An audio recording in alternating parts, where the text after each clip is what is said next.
నమో వెంకటేశాయ. సకల శుభప్రదాత శ్రీ వెంకటేశ్వర స్వామి చరణాలకు నమస్సుమాంజలి అర్పిస్తూ నా దివ్యానుభూతి కార్యక్రమానికి స్వాగతం.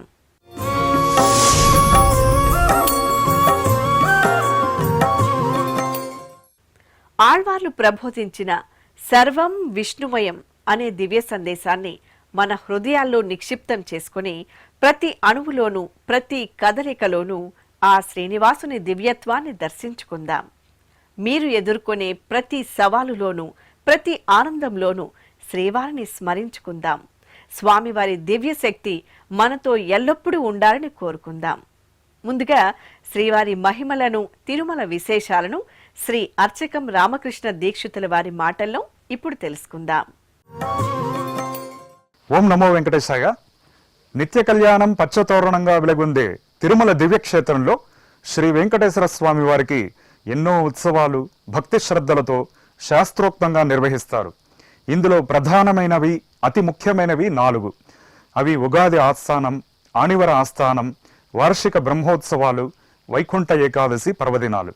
ఏ ఉత్సవానికి ఏ పర్వదినంలోనూ లేని విశిష్టత వైకుంఠ ఏకాదశికి స్వామివారి సన్నిధిలో సిద్ధించింది. దీనిని గురించి కొన్ని విశేషాలను తెలుసుకునే ప్రయత్నం చేద్దాం. పరమ పవిత్రమైన వైకుంఠ ద్వారాలను 10 రోజులు తెరిచి ఉంచే విశిష్టమైన మహోత్సవం వైకుంఠ ఏకాదశి. లక్షలాది మంది భక్తులు ఎంతో భక్తితో ఈ దివ్య ద్వార ప్రవేశం కోసం తరలి వస్తారు. అదొక అపురూపమైన దివ్యానుభూతి. ప్రతి భక్తుని జీవితంలో చిరస్మరణీయమైన సన్నివేశం. తస్మిన్ హేమమయ ప్రాకార గోపుర తోరణ సహస్రైః కనక కమలైః కుసుమాది విరప్యలంకృత అమృత జలపూర్ణైః శతసహస్రైశ్చ సరితాం ప్రభాసమానే దివ్యలోకే సహస్రాదిత్య సంకాసం అని మరీచి మహర్షి విమానార్చన కల్పం గ్రంథంలో శ్రీవైకుంఠం గురించి వర్ణించినట్లుగా శ్రీవైకుంఠం బంగారుమయమైన ప్రాకారాలు, వేల కొలది గోపురాలతో తోరణాలతో నిండి ఉన్నది. బంగారు తామర పువ్వులతోనూ వివిధ రకాల దివ్య పుష్పాలతోనూ అలంకరించబడి ఉంది. అమృతం వంటి తీయని నీటితో నిండిన వందలాది వేలాది నదులతో కలకలలాడుతూ ఉన్నది. 1000 మంది సూర్యులు ఒకేసారి ఉదయిస్తే ఎంతటి దివ్య తేజస్సు ఉంటుందో అంతటి మిరుముట్లు గొలిపే కాంతితో వెలుగొందుతోంది అని మహర్షి వర్ణిస్తున్నారు. సాక్షాత్తు ఆ వైకుంఠమే భూలోకంలోని కలియుగ వైకుంఠమైన తిరుమలలో కొలువై ఉన్నదా అన్నట్లు ఆ రోజు వైకుంఠ ద్వారా ప్రవేశం చేసిన భక్తులందరికీ అపురూపమైన దివ్యానుభవం కలుగుతుంది. సౌరమానం ప్రకారం ధనుర్మాసంలో వచ్చే శుక్లపక్ష ఏకాదశిని వైకుంఠ ఏకాదశిగా, ముక్కోటి ఏకాదశిగా జరుపుకుంటాం. శ్రీ మహావిష్ణువు మధుకైటబులనే 2 రాక్షసులను సంహరించినప్పుడు వారు దివ్య రూపాలను ధరించి దివ్య జ్ఞానాన్ని పొంది స్వామిని ఈ విధంగా ప్రార్థిస్తారు. ఏకాదశి వ్రతాన్ని ఆచరించి వైకుంఠం వంటి మందిరంలో నిన్ను దర్శించి ఉత్తర ద్వారం ద్వారా ప్రార్థించే వారికి వైకుంఠ ప్రాప్తి కలిగించమని కోరుతారు. స్వామి తథాస్తు అని వరమిస్తాడు. దీనికే మోక్షోత్సవ దినమని కూడా పేరు. తిరుమల ఆలయంలో జరిగే ఈ పర్వదినాన్ని పూర్వం వైకుంఠ ద్వారస్థ భగవద్ అవలోకన దినోత్సవం అని పిలిచేవారు. స్వామి పుష్కరిణీ స్నానం, సద్గురో పాదసేవనం, ఏకాదశి వ్రతం చాపి త్రయం అత్యంత దుర్లభమని వెంకటాచల మాహత్యం చెబుతుంది. మాది పనబాకం, పాకలవారిపల్లి. నా పేరు మునిరాజా. మా నాన్నగారు, మా తల్లిదండ్రులు పూర్వము ఈ పండరి పాండురంగ బృందావన సంకీర్తనలు, వేండవ స్వామి కీర్తనలు, ఈ విధంగా భక్త మండలిలో భజన చేసుకుంటూ సంతోషంగా వాళ్ళు మామూలుగా వాళ్ళు చిన్న కుటుంబం భేదవాళ్ళే అయినా కానీ వాళ్ళు సంతోషంగా ఆ పాండుర నామస్మరణ చేసేవాళ్ళు. మా నాయన చనిపోయి ఎంతో కాలం అయింది. అయినా మేము చిన్న వయసు నుంచి, అంటే 2వ క్లాస్ నేను చదివింది, అప్పటి నుంచి తెల్లవారుజామున వెంకటేశ్వర స్వామి సుప్రభాతము, సాయంకాలం ఏదన్నా కొంచెం భగవద్గీత మనకు తెలిసిన కాడికి చదువుకుంటా ఆ విధంగా ఆయన నామస్మరణ చేస్తూ భక్తిభావంతో మేము జీవించాలని, మనము జీవించుండగానే మేము గురు సాంప్రదాయం, మా గురువుగారు పోలవ నడింపల్లి చిన్నప్ప స్వామి, ఆయన మేము గురు సాంప్రదాయంగా జీవించుండగానే జీవన్ముక్తి పొందాల. అంటే ఇప్పుడు శ్రీకృష్ణ పరమాత్మ భగవద్గీతలో అర్జున తనకు తానే బంధువు, తనకు తానే శత్రువు, తన్ను తాను ఉద్ధరించుకోవడం బంధువు, అదే కథ చేసుకున్నప్పుడు శత్రువు. జన్మించిన తర్వాత కర్మ చేయక తప్పదు. కర్మ చేసిన తర్వాత ఆ కర్మ బాబే కొరకు జన్మించాల. కర్మ వల్ల జన్మ, జన్మ వల్ల కర్మ. కాబట్టి మనము ఆ వెంకటేశ్వర స్వామి ఆయన నిత్య పూజలు ఎన్నో విధాలు చేస్తుంటారు. ఎందువల్లంటే ఈ జీవకోటికి, మన మానవాళికే కాదు, ఈ జీవకోటి అందరికీ ఆహారం లభించి అందరూ మంచిగా జీవించాల. 84 లక్షల జీవరాశుల్లో పుట్టి గిట్టి మానవ జన్మకు వచ్చేది. ఈ మానవ జన్మలో మనం వీలైనంత ఎన్నో జన్మలు ఎత్తాం, మానవ జన్మ కూడా. కానీ ఆ కడసారి జన్మగా భక్తిభావనతో ఒక ప్రార్థన చెప్తానండి. కరుణామూర్తికు సర్వేశ్వరి సర్వేశ్వర, నా చిత్తము సర్వకాలము యందు సర్వ అవస్థలందు నీ పాదార విందములందు లగ్నమై అచంచలమైన భక్తితో కూడి ఉన్నట్టుగా దయతో అనుగ్రహింపము. నా యందు దుష్ట సంకల్పము కానీ, విషయ వాసన కానీ, అజ్ఞాన వృత్తి కానీ జొరబడకుండా పరమ దయానిధి ప్రాథమ కాలమున నిద్ర లేచినది మొదలు మరలా 12 వరకును మనోవాక్కాయములసే నా వలన ఎవరికి అపకారము కలుగుకుండటేగాక ఇతర ప్రాణికోట్లకు ఉపకారము చేయులాగుని సద్బుద్ధి దయచేయము. సచ్చిదానందమూర్తి నిర్మలాత్మ నాయందు జ్ఞాన వైరాగ్య బీజములు అంకురించి శీఘ్రముగా ప్రౌఢములకు ఆశీర్వదింపము. ఈ జన్మమునందే కడతేరి నీ సాన్నిధ్యమున కేతెంచుకోవాల్సిన శక్తి సామర్థ్యములను కరుణించము. దేవా, నీవు భక్తోచరుడువు, దీనుల పాలిట కల్పరుచము. నీవు తప్ప ఇంకెవరు దిక్కు, నిన్ను ఆశ్రయించి తిమి. ఆ సత్తు నుండి సత్తును కొనిపొమ్ము, మృత్యు నుండి అమృత తత్వమును పొందింపజేయము. తమ మనసు నుండి జ్యోతులను తీసుకుని పొమ్ము. ఇదే నా మని అనుగ్రహింపము. నీ దగ్గర చేర్చుకుని పాహిమాం పాహిమాం పాహి. హరే కృష్ణ. నమో వెంకటేశ. పాపాన్ని హరించి మోక్షాన్ని ప్రసాదం వెంకటేశ్వర స్వామి. ప్రతి ఒక్కరి హృదయంలో ఎవరెవరు కోరి అంటే ధర్మయుక్తంగా ఉండాలి. ఆ కోరికలో ఆయన తప్పుకొని తీరుస్తారు. ఓం నమో వెంకటేశాయ. నా పేరు కృష్ణవేణి. ఇక్కడ దగ్గరలోనే మేము గుడి వెనుకనే ఉన్నాము. గత 20 సంవత్సరాల నుంచి మేము ఇక్కడ భజన చేస్తాము. సాయంకాలం 6:30 నుంచి 8 దాకా ఏకాంత సేవ వరకు. అలాగే ధనుర్మాసం వచ్చిందంటే ఆండాళ్ళు తిరుపావై జరుగుతూ ఉంటాయి. భజనలు, కోలాటాలన్నీ. మాకు 2 సార్లు ఈ ఊరు వదిలిపోయే ప్రసక్తి కూడా వచ్చింది. కానీ భగవంతుడి పాదాల చెంత రోజు మేము భజన చేసుకొని మా కష్టం చెప్పుకుంటే మీరు ఎక్కడికి వెళ్ళకుండా నేను చూసుకుంటాననేలాగా ఇక్కడే ఉండి భజన చేసుకొని మేము అభివృద్ధిలోకి వచ్చాము. ఇప్పుడు మేము హోటల్ పెట్టుకొని మేము అన్ని సౌకర్యాలతో మా బాబు చదువుకొని అందరూ చాలా బాగున్నాం మేము. ఓం నమో నారాయణ. ఈ నగిరి కరేమాణిక్య స్వామి యొక్క దివ్య సన్నిధిలో ప్రతి ఒక్కరూ ప్రతిరోజు వచ్చి దర్శనం చేసుకుని పోతూ ఉంటారు. నేను కూడా ఈ సన్నిధి వీధిలోనే కాపురం ఉన్నాను. ఇక్కడే కేవీకే హ్యాండ్లూమ్స్ టెక్స్టైల్స్ అనేసి ఒక బట్టల షాప్ పెట్టుకున్నాను. ఈ స్వామివారి అనుగ్రహం వల్ల వచ్చిన భక్తులు కానీ బయట ఉన్నటువంటి శుభకార్యాలకు కూడా అన్నిటికీ మా దగ్గర వచ్చి చీరలు అన్ని రకాలైనటువంటి బట్టలు కొనుక్కొని పోతూ ఉన్నారు. కాబట్టి ఈయన యొక్క అనుగ్రహంతో మేము రోజు రోజుకి ప్రతి దినదినం అభివృద్ధిగా ఎదుగుతూ ఉన్నాము. ఈయన కరేమాణిక్య స్వామి అనేటువంటి ఈ పెరుమాలు ఆపదల్లో శరణని వేడుకున్నటువంటి గజేంద్రుని అన్నీ వదిలి వచ్చి ఎట్లా కాపాడినాడో అదేవిధంగా ప్రతి ఒక్క భక్తుని కూడా నమ్మిన ప్రతి భక్తుని ఆయన యొక్క అనుగ్రహం ఎప్పుడూ ఉంటుందని ఆ నమ్మకంతోనే మేమందరూ కూడా ప్రతిరోజు ఈయన్ని ధ్యానం చేసుకుని దర్శనం చేసుకొని పోతూ ఉంటాము. ప్రకాశ నెల శనివారాలు కూడా విశేషమైనటువంటి జనసమూహంతో ఈ ఆలయం బాగా కలకలలాడుతూ ఉంటుంది. ఇది చాలా పవిత్రమైనటువంటి స్థలం. గజేంద్ర మోక్షానికి ప్రధానమైనటువంటి ఈ క్షేత్రంలో దర్శించుకున్న ప్రతి భక్తుడు సంతోషకరంగా ఆయురారోగ్యాలతో బాగుండాలనే నమ్మకంతోనే చుట్టుపక్కల గ్రామాలు కానీ బయట ఊర్ల నుంచి జనాలు తమిళనాడు నుంచి కూడా ఎక్కువ మంది ఈ ఆలయానికి విచ్చేస్తూ ఉంటారు. ఇక్కడ చేసినటువంటి పూజలు ప్రతి ఒక్కరికి హాయిని సంతోషాన్ని కలుగజేస్తుంది. ఓం నమో నారాయణ. నమో నారాయణ.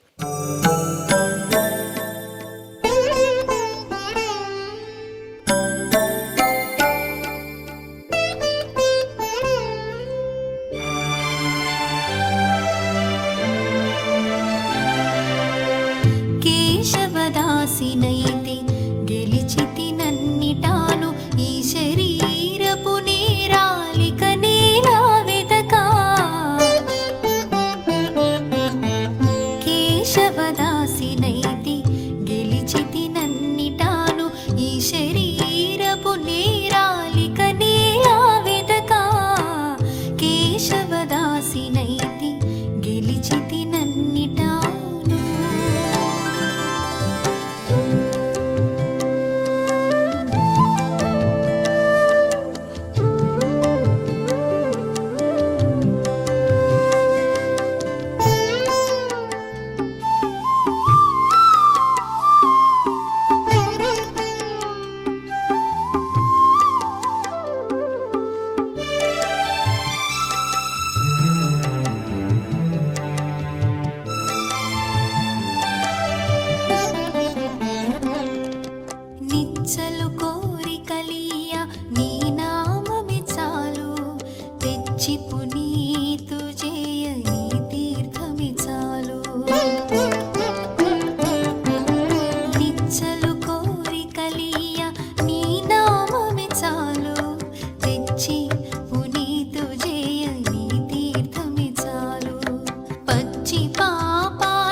స్వామి పుష్కరిణిలో స్నానం చేయడం, సద్గురువుల ఆశ్రయం పొంది శుశ్రూష చేయడం, ఏకాదశి వ్రతాన్ని ఆచరించడం, ఈ మూడు కూడా లోకంలో అత్యంత దుర్లభమని పురాణ వచనం.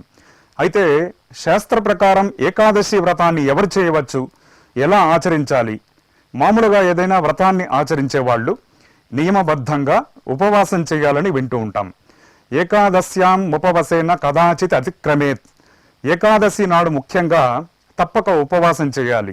దశమి నాటి రాత్రే ఉపవాసం ప్రారంభించి ఏకాదశి నాడు పూర్తిగా ఉపవాసాన్ని పాటిస్తూ భగవంతుని నామస్మరణ చేసుకుంటూ ద్వాదశి నాటి ఉదయం వ్రతాన్ని పూర్తి చేసి స్వామిని దర్శించుకొని ప్రసాదాన్ని స్వీకరించాలని శాస్త్రవచనం. ఉపవాస సవిజ్ఞేయ సర్వభోగ వివర్జిత. పాపకృత్యాలకు దూరంగా ఉంటూ సకల భోగాలను విసర్జించి పుణ్యకార్యాలను చేయడమే ఉపవాసమని శాస్త్రవచనం. ఇంద్రియ నిగ్రహంతో పంచ కర్మేంద్రియాలు, పంచ జ్ఞానేంద్రియాలు, మనస్సును భగవంతుని సన్నిధి యందు లగ్నం చేయడమే ఉపవాసం. ఉపసమీపే యో వాస జీవాత్మ పరమాత్మనోహో ఉపవాస సవిజ్ఞేయ నతు కాయశోషణమని వరాహోపనిషత్ తెలియజేస్తోంది. ఉప అనగా దగ్గరగా, వాస అనగా నివసించుట అని అర్థం. జీవాత్మ పరమాత్మకు దగ్గరగా నివసించడాన్ని నిజమైన ఉపవాసమని శాస్త్రవచనం. ఈ శ్లోకం యొక్క వివరణ తిరుమల శ్రీవారి ఆలయంలోని వైకుంఠ ద్వార ప్రదేశం యొక్క ప్రాముఖ్యత తెలుసుకోవడానికి అతి ముఖ్యమైనది. తిరుమలలో వైకుంఠ ఏకాదశి పర్వదినాన్ని పురస్కరించుకుని ఈ పర్వదినానికి ముందుగా వచ్చే మంగళవారం నాడు కోయిల్ ఆళ్వార్ తిరుమంజనం అంటే ఆలయ శుద్ధి కార్యక్రమం జరుపబడుతుంది. ఆ తర్వాత వచ్చే శుక్రవారం నాడు శ్రీవారి మూల విరాట్కి అభిషేకానంతరం విశేష తిరువాభరణాలతో అలంకరణ జరుగుతుంది. వైకుంఠ ఏకాదశి సందర్భంగా స్వామివారికి స్వర్ణ పీతాంబరము, వజ్ర కిరీటము, వజ్రాల శంఖచక్రాలు, కటివరద హస్తాలు, మకర కంటి, అలాగే వక్షస్థలంలో రవ్వలు పొదిగిన బంగారు రామచిలుక, ఎడమవైపు ఛాతిలో శ్రీవిల్లిపుత్తూరు గోదాదేవి సన్నిధి నుంచి తీసుకుని రాబడిన ఆకుతో తయారు చేసిన రామచిలుక, తిరుప్పావై హారం, ఈ ఆభరణాలన్నింటినీ కూడా అలంకరిస్తారు. తిరుమలలో జరిగే అనేక పర్వదినాల్లో ఈ వైకుంఠ ఏకాదశి నాడు శ్రీవారిని దర్శించడానికి లక్షలాది మంది భక్తులు తండోపతండాలుగా తరలివస్తారు. ఈ వైకుంఠ ద్వారం గురించి మరిన్ని ఆసక్తికరమైన విశేషాలను తరువాయి భాగంలో తెలుసుకుందాం. నమస్తే, ఓం నమో వెంకటేశయ్య. నా పేరు ఆనం గజేంద్రన్. నేను ఈ పెరుమాళ్ గుడి వీధిలోనే దేవస్థానం ఎండోన్మెంట్ కాకముందు 10 సంవత్సరాల ముందు ఇక్కడే ఉండాము. మేము వచ్చిన తర్వాతనే దేవస్థానం ఎండోన్మెంట్ అయింది. నాకు వచ్చి నా పేరు గజేంద్రన్ కాబట్టి నాకు ఒక పర్సనల్గా ఈ కరియమాణిక్య స్వామి టెంపులే వచ్చి గజేంద్ర మోక్షం జరిగిందని కాబట్టి నాకు ప్రత్యేకంగా నేను ప్రతిరోజు శనివారం వ్యత్యాసంగా ఈ టెంపుల్కి వస్తూ ఉన్నాను. ఇక్కడికి వచ్చినాకనే నాకు కానీ నా కుటుంబానికి మా పిల్లలకి మంచి మేలు జరిగింది కాబట్టి నా వల్ల అయింది. గుడికి ఏదైనా చేయవలసినప్పుడు ఒక మంచి కార్యక్రమం చేసేటప్పుడు మా వల్ల అయింది. అందరితో కలిపి అన్నీ మేము చేస్తూ ఉంటాము. కాబట్టి నేను బయట అందరి గురించి కరియమాణిక్య స్వామి టెంపుల్ గురించి నేను వివరించుకుంటూ ఉంటాను. కాబట్టి నా కొడుకు పేరు కూడా ఈ కరియమాణిక్య స్వామి మీద ఉండే ఒక అభిప్రాయం వల్ల బాలాజీ అనే పేరు పెట్టుకున్నాను. మా పర్సనల్గా మా ఇంటికి వచ్చిన మా కోడల్ని కూడా తిరుమలలోనే తెచ్చుకున్నాను. నేను అంత అభిప్రాయం నాకు తిరుమల టెంపుల్ మీద ఉండేది. నేను ప్రతి సంవత్సరంలో 2 టైమ్స్ పోతా ఉన్నాను. ఇప్పుడు వచ్చి సీనియర్ సిటిజన్స్ అయిపోయిన తర్వాత ప్రతి 3 నెలలకు ఒకసారి నేను సీనియర్ సిటిజన్ టెంపుల్కి వెళ్తా ఉన్నాను. ప్రత్యేకంగా మన గరుడ వాహనం జరిగేటప్పుడు ప్రతి 3 రోజులు ఆడే మేము హాల్ చేస్తూ ఉన్నాము. దానివల్ల మన దేవస్థానానికి వచ్చేదానివల్ల నాకు పర్సనల్గా నా కుటుంబానికి మా పిల్లలకి అంతా మేలు జరిగింది. కాబట్టి నేను మరవకుండా ప్రతి శనివారము మిగతా రోజులు ఎప్పుడైనా కరియమాణిక్య స్వామి యొక్క దర్శనానికి కోసం నేను వస్తూ ఉంటాను. మాది తిరుచానూరు. మేము 2017లో వన్స్ వచ్చాము. అందరికీ జాబ్ వచ్చి అందరూ బాగుండాలనేసి. అట్లాగే రీసెంట్గా పెళ్ళి అవ్వాలని కూడా మొక్కున్నాము.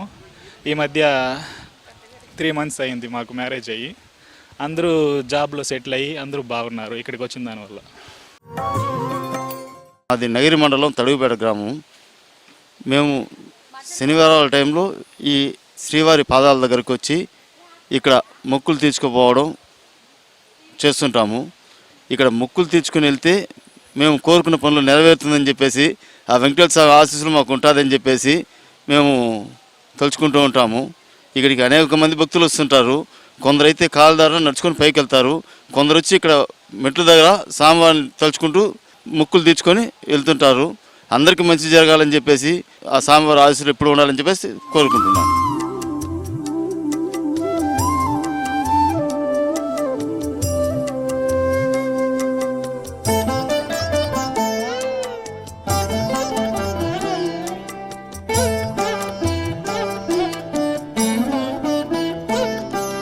ఘనుని చేయగను నీ కైంకర్యమి చాలు మునసి రక్షించను నీ ముద్రలే చాలు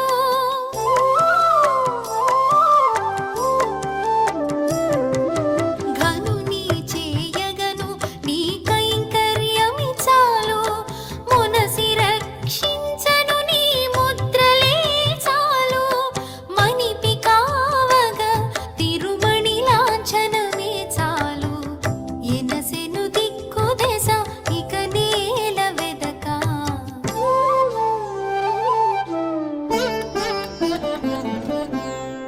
కేశవదాసినైతి గెలిచితి నన్నిటాను ఈ శరీరపు నేరాలిక నేల వెదక కేశవదాసినైతి గెలిచితి నన్నిటాను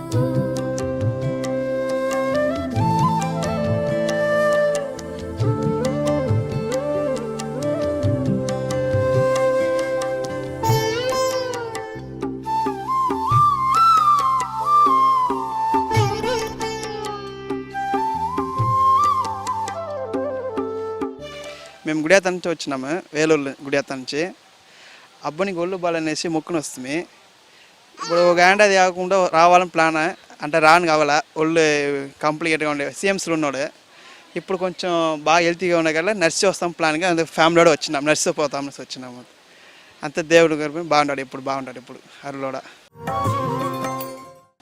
నా పేరు భార్గవ్. మేము పీలేరు నుంచి వచ్చాము.